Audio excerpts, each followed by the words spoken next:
Gordon to the left of Locke in the shotgun. He takes the handoff, running straight ahead. And Gordon's got a big hole. 30, 35-foot race. Here we go. 40, 45 midfield. In Kansas City territory. Inside the 30. Pushed out of bounds. Inside the 20-yard line. A 3rd and 3 run. And Melvin Gordon goes to the Chiefs' 18-yard line. That Broncos run game, it's been on fire. 179 yards against the Chiefs, 189 yards against the Dolphins. That ground game, it has flipped a switch recently. Welcome back to Broncos Weekend, everybody. Yeah, the Broncos run game has ignited this Broncos offense. So what's been the secret to their success? Well, we sent Steve Atwater to chat with running backs coach Curtis Modkins to find out. Hey, good morning, Coach Modkins. Thank you for joining me on the show today. I'm happy that you were able to recover from the COVID-19. That's a blessing, man. What do you have to say about that? I mean, a lot of people wonder, when people go through it, how are they afterwards? You look like you're doing great. Yeah, first of all, good morning to you, and thanks for having me. I appreciate the opportunity to speak with you guys. Yeah, it's been interesting, man. I did have it, and my wife had it also. She got it first, and I ended up getting it from her. And it was a tale of two halves, right? It's like playing a good first half and a bad second half. She had severe symptoms, like really bad. She had fever for, 8-9 days in a row. She was struggling. Then all of a sudden one day it just turned. Whereas I get it and I have nothing, like not one symptom. I'm probably the only guy that's got COVID and gained 10 pounds from having it. Because I basically just had to sit in the room for 10 days and eat. So so I was fine. I've been blessed. I'm good. Now let's talk a little about Melvin Gordon, man. He's coming off his second 100-yard plus rushing game of the season. Mm-hmm. What has he added to this offense and to this Broncos team so far this year? Well, Melvin's a good player.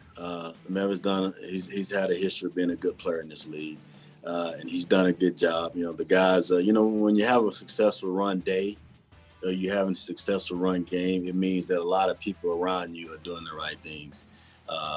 Because offensive football is a little bit different than defensive football. The way I would describe offensive football, and particularly the run game, you've got 11 guys out there, but you want it to count as one. On defense, you've got 11, and you want it to be 12 because you want them to feel like everybody, you know what I mean?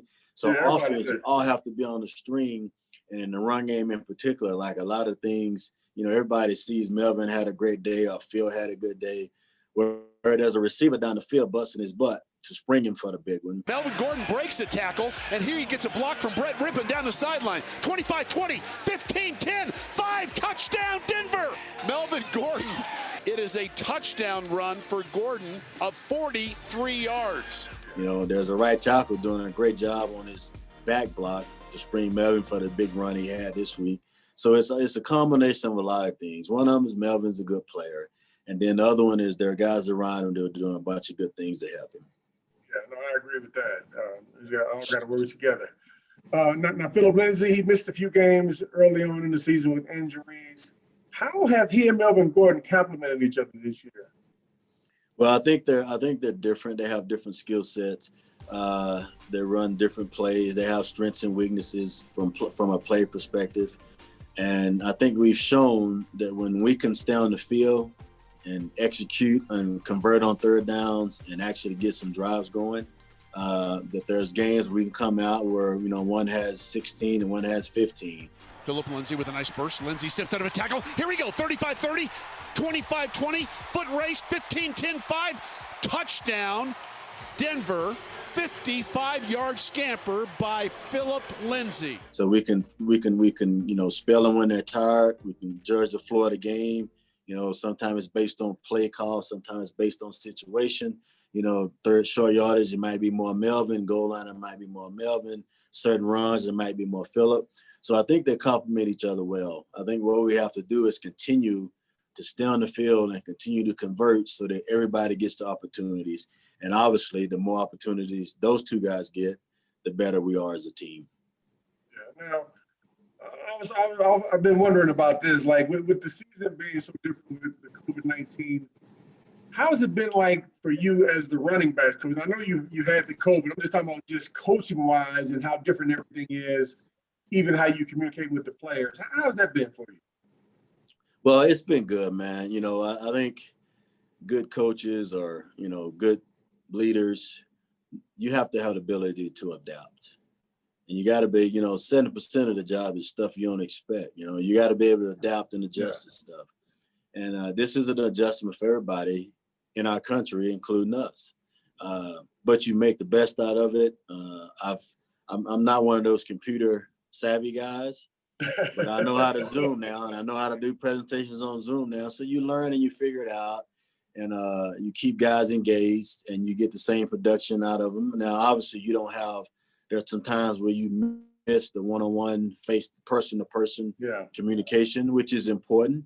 I think it's important for organizations, but we're able to connect as best we can, doing it the way we can. Vic set up a schedule and the means of us to do it. That's I think we hadn't really missed a beat as far as that's concerned. I miss having them around in the building a lot, yes, but we're able to get done what we need to get done. Yeah, without having that face-to-face, I mean, has that set some players back in terms of them not really being able to fully grasp the offense? Yeah, I think potentially, but the guys I deal with, I don't think so much, but potentially I think human nature says that, hey, if I have a face-to-face, if I can look a person in the eye, I can better understand them, right? I can be shown what to do physically. I think that's human nature. But we've been able to kind of get around that, at least with my guys, and I can't speak for the other positions, but, I hadn't seen that be an issue with our guys. Hey, Coach, keep up the great work. Thanks again. Really appreciate your time. Good luck against the Panthers, man. I got a nephew over there on the Panthers team. Okay. I want him to do well, but we got to get the dub. Even if Absolutely, well, man. We still got to get the dub. Absolutely. I appreciate you, man. I appreciate all you've done for this organization.